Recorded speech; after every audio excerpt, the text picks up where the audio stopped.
À Lekoni, Mamenine et Sonokodjen dans les départements des Planteaux et d'Untem, 23h.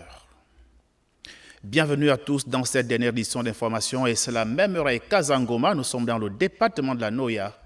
Fin du premier trimestre dans plusieurs établissements publics et privés. Ce matin, élèves et parents ont reçu les bulletins après plusieurs semaines de cours. Les responsables pédagogiques, quant à eux, se sont exprimés sur les résultats dans ce reportage signé Doris Klouzonkoulou et Pierre Claver est là. Du lycée Jean-Baptiste Obiangé-Tougué au lycée Montalier et Saint-Georges, la remise des bulletins du premier trimestre bat son plein. Les parents, venus en nombre, reçoivent les résultats des mains des professeurs principaux. Il a 16 de moyenne. Et j'en suis très fier. Ce n'est pas la première fois. Depuis le premier, il a toujours été comme ça. La remise des bulletins s'est bien passée et elle a eu un 14 trimestriel. Je suis venue ce matin récupérer le bulletin de mon fils. Il a eu un 10,5. Des tableaux d'honneur sont remis aux meilleurs élèves pour encourager l'excellence. On est toujours à la course des meilleurs résultats. La preuve en est que vous voyez les parents d'élèves avec les tableaux d'honneur. Ça s'est passé comme on l'a souhaité, mais avec des petits couacs d'interruption de XGS, les coupures de courant. Le premier trimestre s'est bien déroulé dans l'ensemble. Vous savez, c'est le premier trimestre. C'est le premier trimestre, il est souvent... Les enfants reviennent des vacances, il est souvent un peu compliqué. La vitesse de croisière sera atteinte au deuxième et au troisième trimestre. Un premier trimestre qui s'achève dans le calme, en attendant la reprise des cours le 24 novembre prochain. Un dossier éducation et conformément au calendrier officiel de l'éducation nationale, les établissements scolaires primaires et secondaires sont donc en vacances de fin de trimestre. C'est donc l'occasion de faire une mini-évaluation de ce trimestre. Nathalie Oké et Chrislin Maïnda. À mi-parcours de l'année scolaire 2025-2026, les parents conscients et soucieux de l'avenir de leur progéniture ont investi les établissements scolaires pour récupérer les bulletins de notes. Nous sommes à l'heure du bilan qui est satisfaisant dans l'ensemble. La performance d'un certain nombre d'élèves et surtout de certaines classes, je vais citer la 5e A et la seconde LE, où quasiment tous les élèves, au nombre de 60 qu'ils sont, ont des moyennes supérieures ou égales à 10. Au lycée technique de Ntoum, les meilleures moyennes ont été honorées. Nous avons primé nos meilleurs élèves. Nous leur avons donné des prix pour qu'ils se surpassent, pour qu'ils soient des meilleurs. Nous nous inscrivons dans la logique du président de la République qui prône l'excellence. En termes de tableaux d'honneur, nous avons 88 tableaux d'honneur qui donnent des moyennes de 12 à 14. Et aussi, nous allons dire qu'en termes de résultats, nous avons 71% de réussite auprès des enfants. Une fin de trimestre qui est une période de remise en cause pour les élèves n'ayant pas obtenu de moyenne de classe. Je voudrais inviter les hommes à faire plus d'efforts. Parce que les moyennes des filles vont jusqu'à 14 et les hommes se limitent à 13. Vous devez tous produire de bons résultats. Il s'agit de vacances intermédiaires pour une période d'une semaine.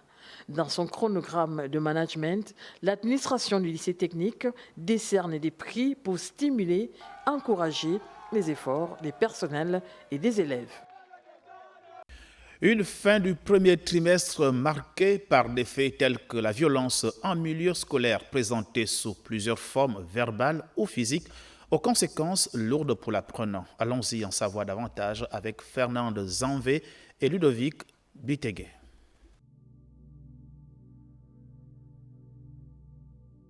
Durant ces 3 mois, il y a eu cours sans interruption. Seulement, le principal phénomène scolaire constaté, la recrudescence des violences, lesquelles ont été le chou gras de la presse. Aujourd'hui, l'heure est au bilan trimestriel.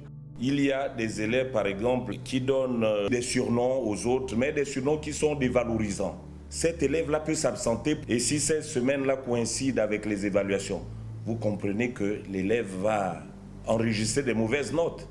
À la fin du trimestre, il y aura une répercussion. La violence scolaire pourrait être résolue que si chaque partie de la société s'y engage. Nous, les parents, d'abord, nous devons commencer à sanctionner des petits gestes. Lorsqu'on laisse passer un petit geste, ce petit geste, demain après-demain, peut être plus grave. Ex nihilo, cette fin de premier trimestre est le lieu ici de revoir la copie sur les canaux de communication visant à faire connaître à nos apprenants les arrêtés et lois qui encadrent les actes de violence au Gabon.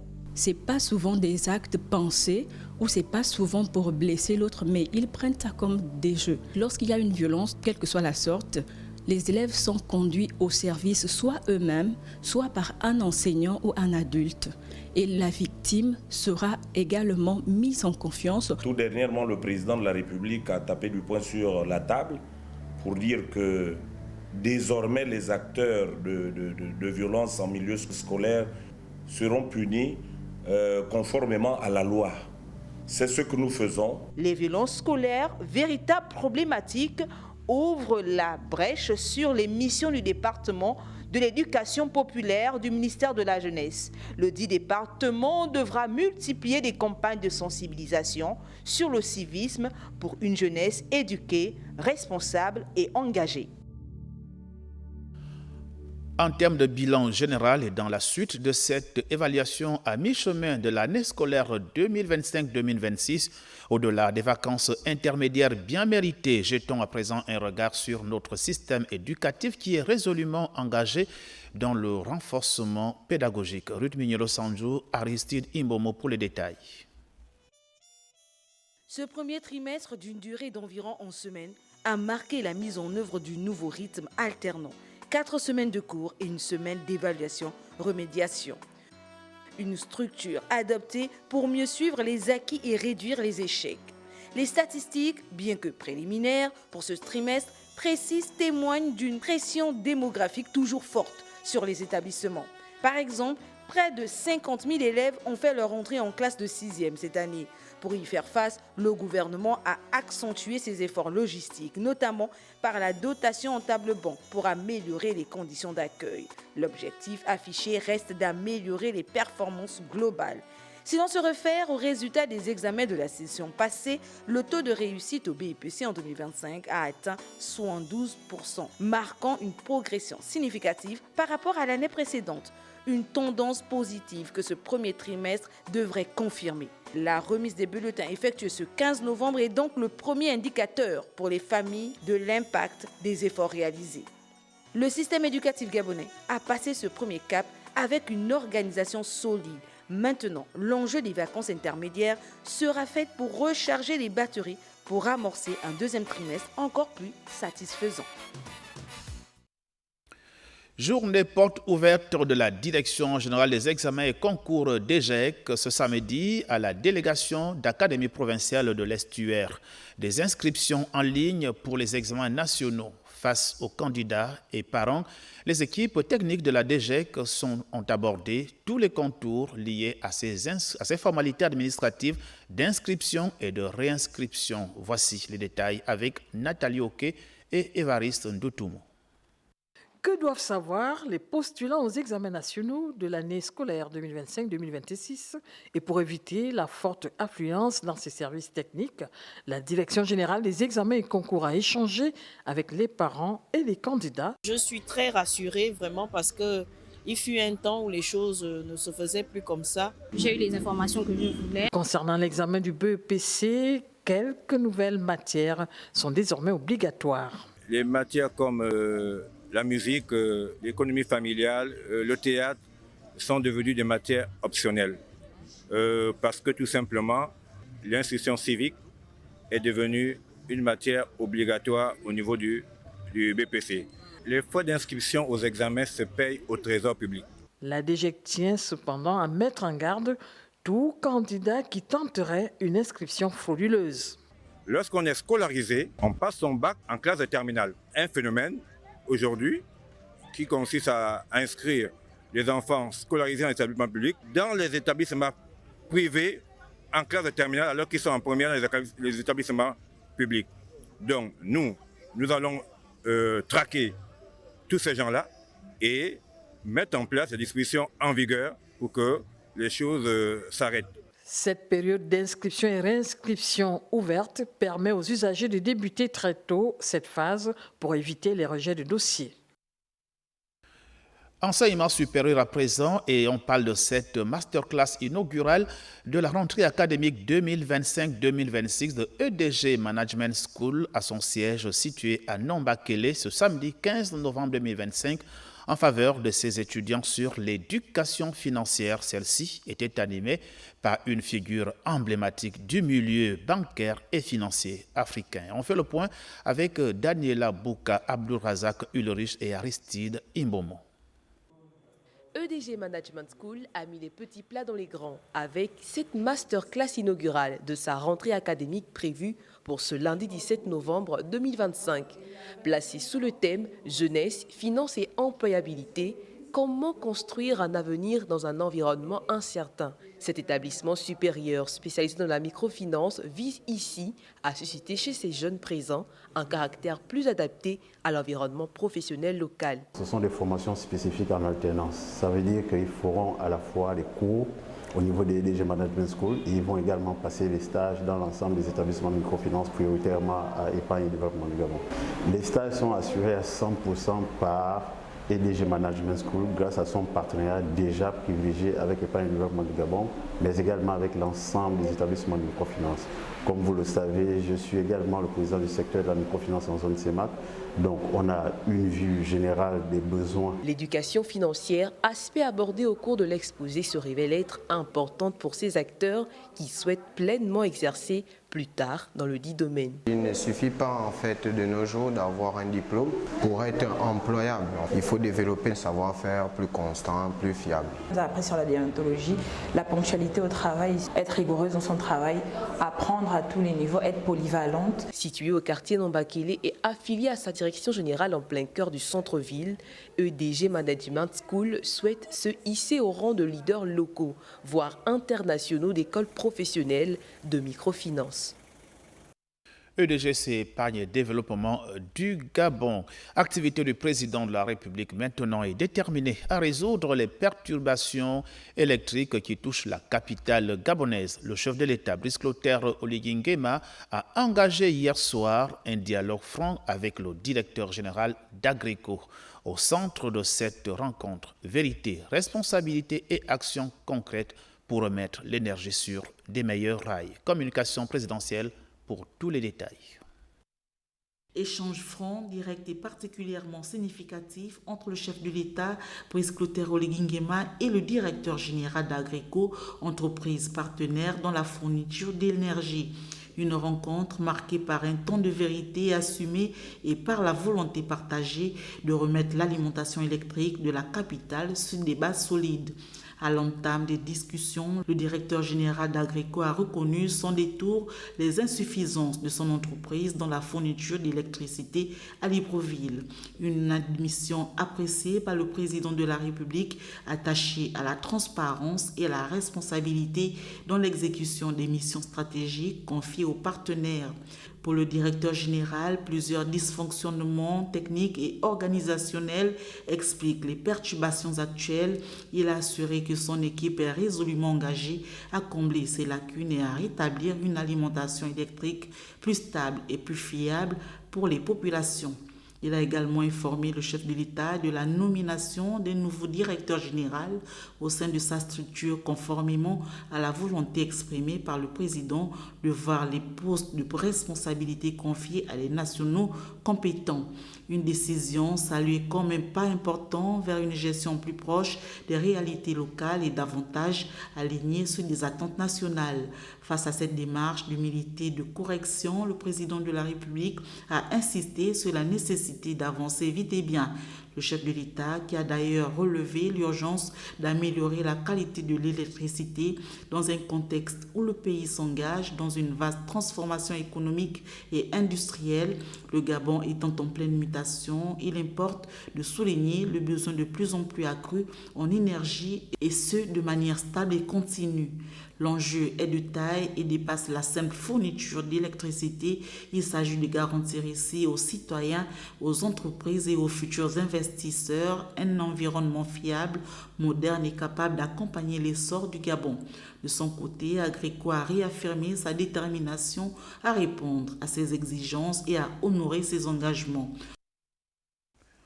Au moment où le pays s'apprête à ouvrir une nouvelle page de son histoire en entrant dans la 5e République, le président de la République, Brice Clotaire Oligui Nguema, a enclenché une séquence institutionnelle majeure en recevant les membres du gouvernement concernés par l'incompatibilité entre leur mandat parlementaire et les fonctions exécutives. Nous retrouvons à nouveau la communication présidentielle.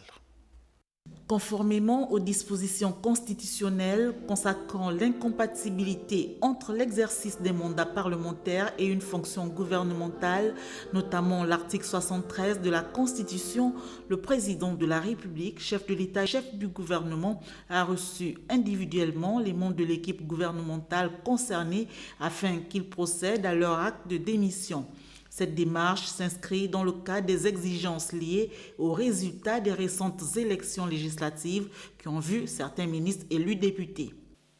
Je me félicite de constater que les mécanismes opérationnels de la 5e République s'installent progressivement dans nos pratiques institutionnelles, témoignant ainsi d'une évolution graduelle de notre architecture politique. Je tiens à informer la nation que les ministres restants en fonction seront chargés de l'expédition des affaires courantes.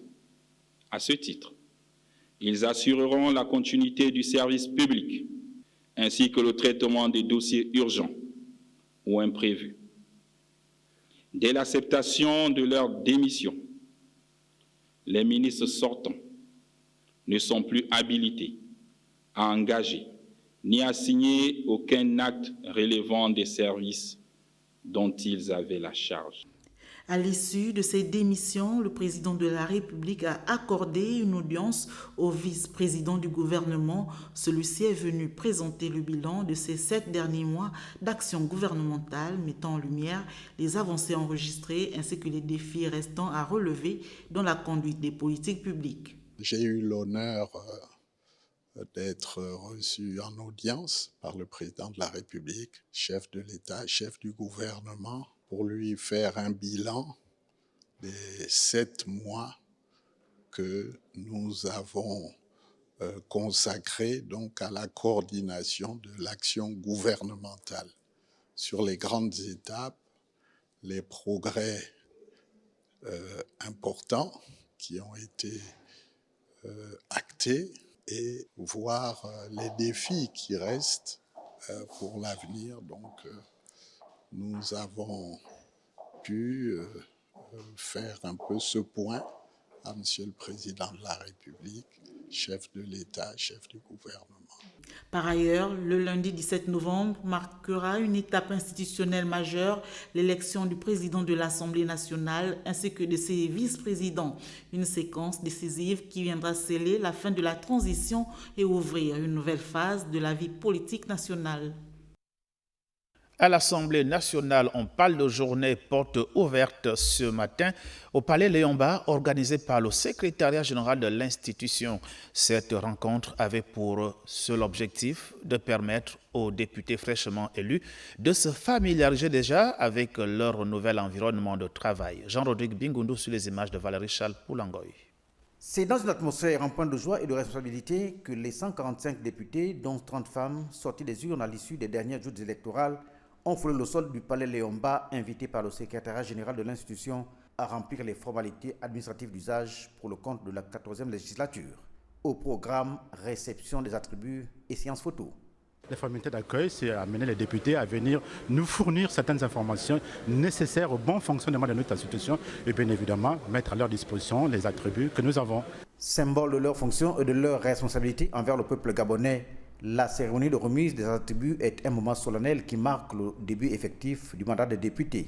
C'est une fierté et un honneur de fouler le sol de l'Assemblée nationale en qualité de député, mais surtout une grande fierté de faire partie de cette 14e législature.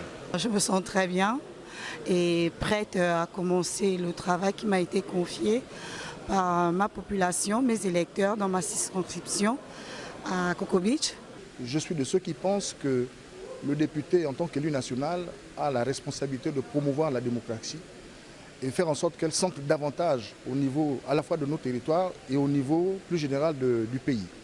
Cette remise des attributs aux honorables députés précède la cérémonie inaugurale prévue ce lundi 17 novembre avec l'élection du nouveau bureau de l'Assemblée nationale, lequel bureau assurera les affaires courantes avec l'appui d'un groupe de députés intérimaires jusqu'au 31 décembre 2025, date de clôture de la session ordinaire en cours. Le ministre des Affaires sociales assurant l'intérim du ministre de la Santé s'est rendu en compagnie du conseiller spécial du président de la République, chef de département Affaires sociales au CHUL, mère, enfant, Jean Ebouri, pour encourager les bénévoles ou les médecins bénévoles de l'organisation Mécénat Chirurgie Cardiaque Enfants du Monde, actuellement en mission au Gabon pour la prise en charge des enfants souffrant de pathologies cardiaques. Le point avec Sheila Mebale et Guy Serge Dizambo.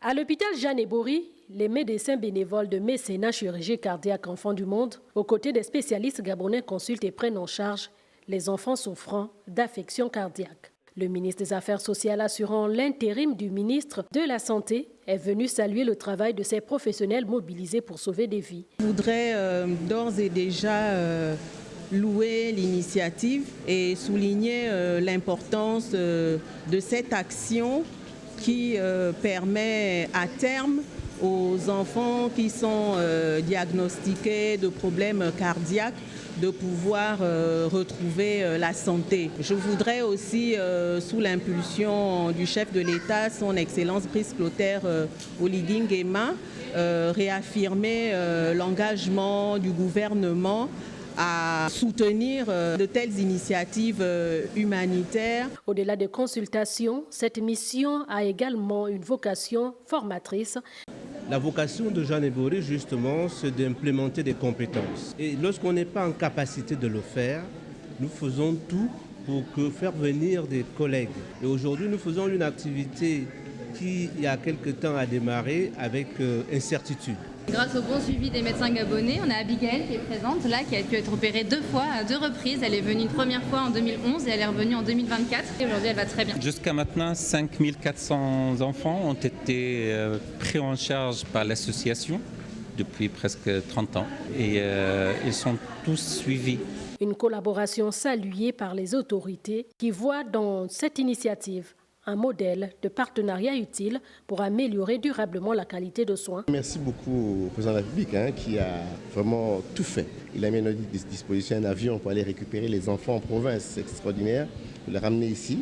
Il y aura aussi dans quelques jours une opération sur les bêtes de lièvre. C'est des opérations comme ça pour apporter la joie, apaiser les cœurs. C'est ce que le président demande qu'on fasse. Grâce à cette mission, plusieurs enfants seront opérés ou suivis, leur permettant d'espérer une vie normale malgré des pathologies souvent complexes. Secteur bancaire, c'est un moment clé pour le secteur financier national. BGFI Holding Corporation a officiellement fait son entrée en bourse ce début de week-end à Libreville. Une opération stratégique qui marque une nouvelle phase de développement pour le groupe et qui ouvre également des opportunités pour les investisseurs locaux. Retour sur cette cérémonie avec notre reporter Sheila Mebale et Guy Serge Dizambo. C'est un tournant historique pour le groupe BGFI Holding Corporation qui franchit une nouvelle étape en s'introduisant en bourse, consolidant ainsi sa place parmi les acteurs majeurs du paysage financier africain. Devant un public composé de partenaires, d'investisseurs et d'autorités, les dirigeants du groupe sont revenus sur l'importance de cette opération. Depuis sa naissance, le Chiban Gabon, filiale historique du groupe de Chiban, du moteur de croissance, n'a pas cessé d'accompagner les grandes mutations économiques de notre pays. Il a soutenu le développement des entreprises nationales, participé au financement des grands projets d'infrastructure et favorisé la localisation du milieu gabonais à l'époque comme à l'intérieur du pays. Une ouverture qui répond également à des objectifs économiques et stratégiques. L'idée principale, c'est de faire partager au public notre potentiel de croissance. Et pour les 5 prochaines années, nous souhaitons partager cette croissance avec un public beaucoup plus large. Deuxièmement, nous souhaitons avec ces ressources financer notre croissance, investir dans les nouvelles créations d'entreprises, les nouvelles banques, investir dans les systèmes d'information, renforcer notre présence à travers l'Afrique et à travers le monde. Le responsable de BGFI Bourse a lancé un appel aux populations sur l'importance de devenir un acteur de développement économique. Une fois que l'année civile est terminée, il va se passer ce qu'on appelle une assemblée générale ordinaire qui va valider les comptes. Et à l'issue de cette assemblée, il y a un dividende qui sera voté. Et les gens qui ont acquis les titres aujourd'hui pourront bénéficier immédiatement du nouveau dividende. Avec cette entrée en bourse, BGFI Holding Corporation ouvre un nouveau chapitre fait d'ambition, de transparence et de participation citoyenne. Une étape décisive pour le groupe et une opportunité inédite pour les investisseurs de la région. On parle à présent du foncier, direction Essassa, notamment derrière Berthe et Jean, où a lieu ce jour une rencontre entre la population et la Société nationale immobilière SNI, une rencontre qui s'est voulue pédagogique entre les deux parties. Il était donc surtout question pour la SNI d'expliquer aux occupants les projets d'envergure initiés par l'État à cet endroit. On fait le point avec Rita Abogendon et Hervé Nzige. La Société nationale immobilière et la population ayant des parcelles ou lotissements dans la zone dite derrière Berthéjean échangent ici à bâton rompu. Cette partie du 2e arrondissement de la commune d'Untum a été choisie pour abriter des projets d'envergure. On parle de la construction d'une route 2 fois 2 voies allant de Bikele pour aboutir à Essassa, y compris des logements pour répondre aux exigences des plus hautes autorités. Seulement, cette décision ne trouve pas un écho favorable auprès des occupants. Nous acceptons la vision du président de la République gabonaise. Si le président dit qu'il a un projet, comme vous venez de le décliner, on se plie, force reste à la loi, mais que ça soit de façon légale. Nous ne sommes pas contre votre travail. Essayez de voir ce que vous pouvez faire pour nous. C'est tout ce que nous demandons. La SNI étant propriétaire des lieux, avec un titre foncier à l'appui, apporte des éclaircissements. Et ça fait 1300 hectares, à peu près pour 300 000 habitants. Donc on est venu ici rassurer la population que le travail est en cours. Dans 2 mois à peu près, nous allons venir présenter ce travail avec les autorités administratives. Mais surtout, finaliser ce que nous avons commencé. Alors dans un premier temps, c'est surtout le cadre bâti. Parce que le cadre bâti, c'est facile de connaître la maison de quelqu'un. Les terrains nus, il y a une enquête foncière qui va être faite pour préciser exactement à qui appartient le terrain. Les installations qu'on est en train de mettre ici, c'est d'abord au profit de ces populations des Sassa. Il y a les hôpitaux ici qu'on va construire, il y a les lycées ici qu'on va construire, il y a les casernes des sapeurs-pompiers qu'on va construire. Je suis avec le PCA, on a bien discuté, les questions ont été posées et je pense qu'on a répondu à leurs préoccupations. Cette rencontre a donc porté tous ses fruits car au finish, les deux parties se sont séparées dans la sérénité. À l'intérieur du pays et non loin de Libreville, grâce aux fonds destinés au département, les populations de Tamba, des regroupements de villages du département de Tamba-Magoti, Fugamou, dans la province de Langounié, ont récemment reçu un financement pour la mise en œuvre de projets à fort impact social. La cérémonie officielle de remise des chèques a été présidée par le préfet du département de Tamba-Magoti, Alexandre Mukambi. Maël Mabunda nous fait le point. La préfecture de Fugamou a accueilli la cérémonie de remise des chèques aux représentants des comités de gestion et de suivi CGSP de plusieurs villages grâce à ces financements issus du Fonds de développement local pour les assiettes allant des années 2021 à 2023. Les communautés pourront dynamiser le développement de leurs localités respectives. Nous avons un souci d'eau. Il y a des vieilles mamans qui n'arrivent plus à se déplacer. Donc nous avons prévu refaire au moins 4 pompes villageoises. Tout à fait satisfait par rapport aux initiatives du chef de l'État. Et quant à moi, le médiateur de la communauté de Moukabou et le préfet, je saurai transmettre un hommage auprès des villageois. En plus de la remise des chèques, les autorités ont également remis un bus flambant neuf aux populations du village Nzemba, acquis dans le même cadre. Il n'y en avait pas que des chèques, mais il y avait aussi la restitution du bus qui provient du Fonds de développement local conformément à l'arrêté 105 du guide du code forestier. Donc nous voulons avancer pour le développement des communautés locales. Moi, à ma qualité de président de la commission de gestion et de suivi des projets, je suis aussi très content parce que les choses se déroulent très bien. Il est à noter que le succès de ce dossier est dû à l'engagement total des autorités administratives locales. Non loin de Fougamou, ou du moins très loin de Fougamou, nous allons dans la province du nord-est du Gabon.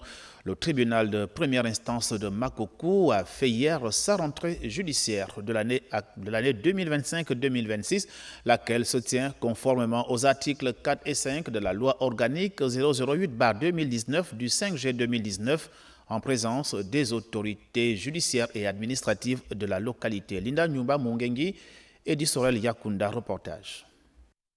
Tenu en présence du préfet de Livindo, Pacheli Ngawengulu, représentant le gouverneur de Logo-Ivindo empêché, cette rentrée judiciaire 2025-2026 du tribunal de première instance de Makoko a été l'occasion pour la juridiction de fixer le cap, non sans dresser le bilan de l'année écoulée.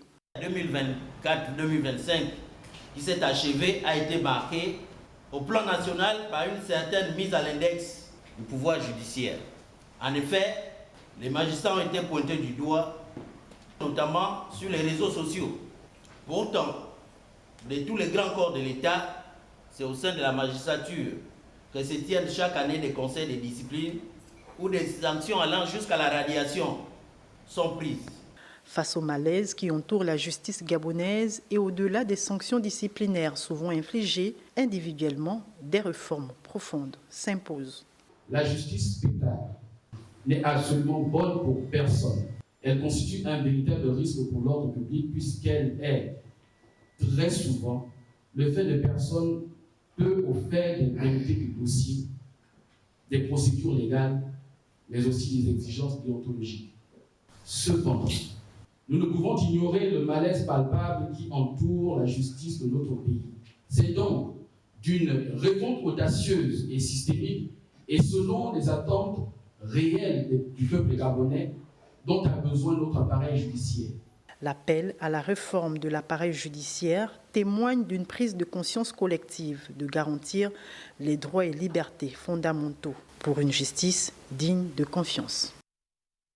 Loin de Makoko, hors des frontières gabonaises, mais pour parler toujours de l'actualité gabonaise, direction le Maroc, une réunion tripartite pour mettre au point les différents niveaux d'organisation entre entités sectorielles qui ont un rôle majeur à jouer dans l'organisation de la CAN 2025 a eu lieu à Rabat, à l'ambassade de Gabon au Maroc.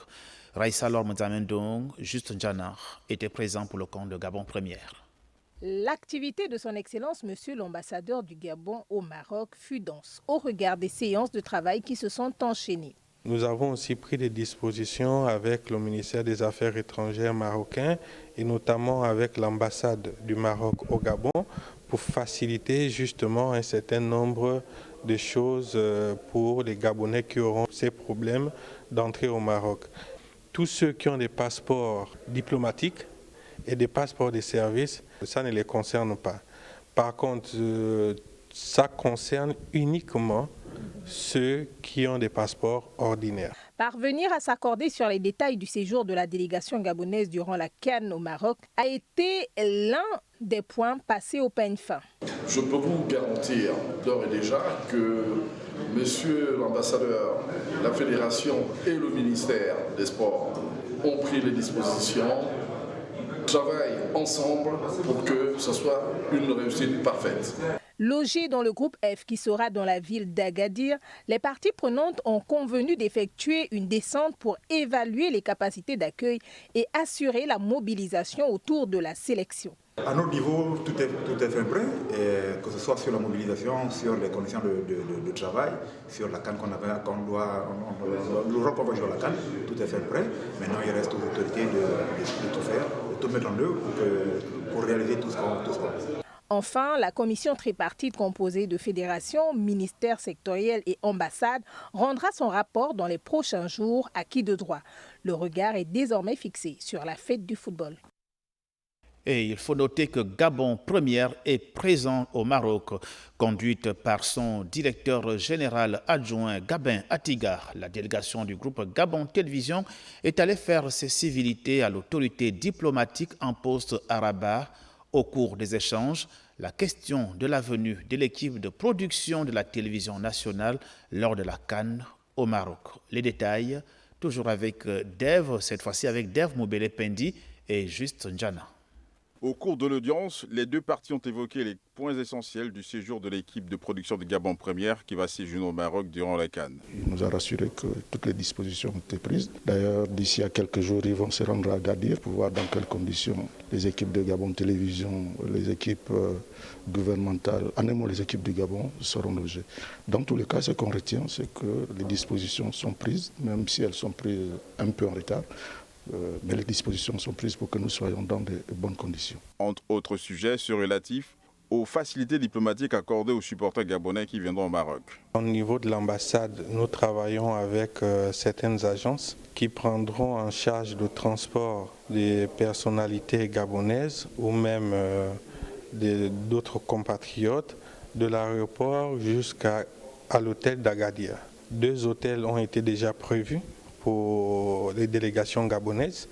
Donc nous avons pris un hôtel VIP pour nos autorités et nous avons aussi pris un hôtel normal pour d'autres Gabonais qui sollicitent justement prendre part à cette CAN. Donc les partenaires avec qui nous traitons actuellement, trois choses ont été prises en considération, donc notamment le transport, les billets d'entrée dans les stades, et également les logements. Pour cette CAN, la télévision nationale entend déployer une équipe de production qui suivra de bout en bout la sélection nationale. À Monda, dans le département de la Lembobiléou, 23h37. C'est la fin de ce journal. Merci de l'avoir regardé. Je vous retrouve demain, s'il plaît à Dieu le Très-Haut. Bonne nuit à tous.